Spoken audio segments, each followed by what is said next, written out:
Hello everyone जी, इस video में हम लोग एसएससी जीडी के लिए यहाँ पे जीके के प्रश्नों का मॉडल सेट लेकर आए हुए हैं।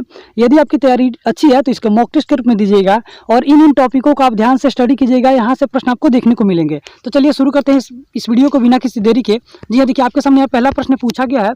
प्रश्न है कि मटकी किस राज्य का लोक नृत्य है।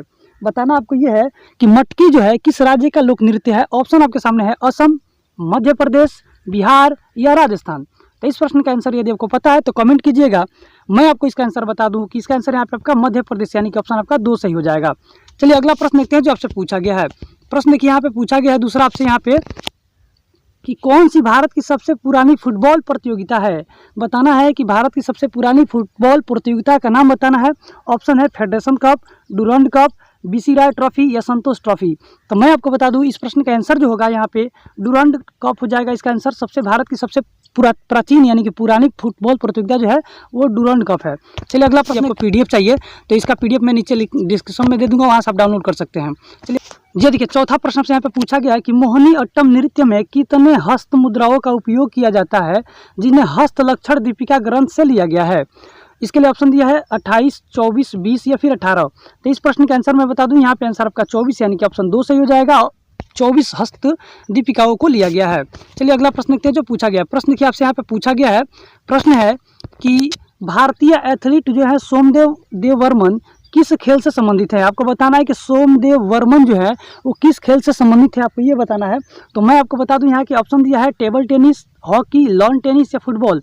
तो इस प्रश्न का आंसर मैं बता दूं आपको कि लॉन टेनिस। इसका आंसर यहाँ पे आपका 3 सही हो जाएगा। सोमदेव वर्मन जो जी हैं वो लॉन टेनिस से संबंधित है। चलिए अगला प्रश्न देखते हैं जो आपसे पूछा गया है। प्रश्न है आपके सामने यहाँ पे कि होली के रंगों का त्यौहार जिसे हिंदुओं का माह में मनाया जाता है। बताइए होली का जो त्यौहार होता है ना वो हिंदू धर्म के किस माह में मनाया जाता है।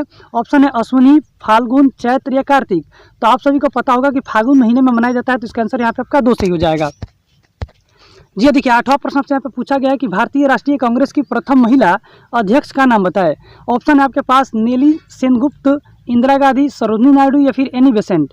तो इस प्रश्न का आंसर मैं आपको बता दूं कि इसका आंसर यहाँ पे आपका 4 यानी कि एनी बेसेंट सही हो जाएगा। चलिए नेक्स्ट प्रश्न देखते हैं जो आपसे पूछा। जी देखिए अगला प्रश्न आपसे पूछा गया यहाँ पे कि सुभाष चंद्र बोस ने कांग्रेस के अध्यक्ष पद से इस्तीफा कब दिया। ऑप्शन है 1938, 1939, 1940, 1937।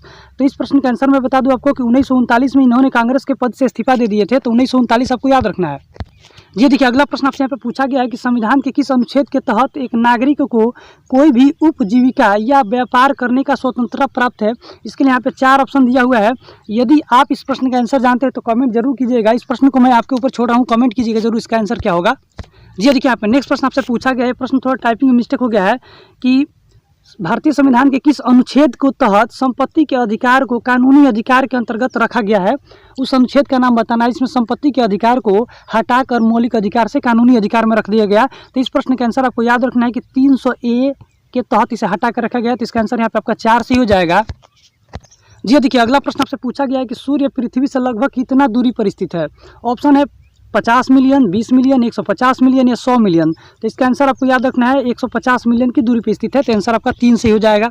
जी देखिए नेक्स्ट प्रश्न आपसे पूछा गया यहाँ पे कि भारत के सबसे दक्षिणी सिरे पर क्या स्थित है, उसका नाम क्या है। तो भारत के सबसे दक्षिणी सिरे पर स्थित जो है उसका नाम पूछा है। तो आपको याद रखना है इसका आंसर हो जाएगा इंदिरा पॉइंट। इसका आंसर यहाँ पे आपका 2 सही हो जाएगा। इंदिरा पॉइंट के नाम से जानते हैं। चलिए अगला प्रश्न देखते हैं जो आपसे पूछा गया है। देखिए प्रश्न आपसे पूछा गया यहाँ पे कि भारत में श्वेत क्रांति को किस नाम से जाना जाता है।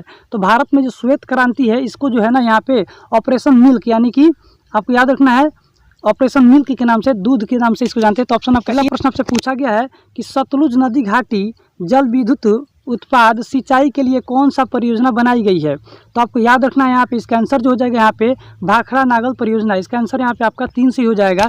चलिए नेक्स्ट प्रश्न देखते हैं जो आपसे पूछा गया यहाँ पे। ये देखिए प्रश्न पूछा गया आपसे यहाँ पे कि सिलिकॉन डाइऑक्साइड का सामान्य नाम क्या है। तो सिलिकॉन डाइऑक्साइड का सामान्य नाम जो है क्वार्ट्ज है। तो इसका आंसर यहाँ पे आपका 3 सही हो जाएगा।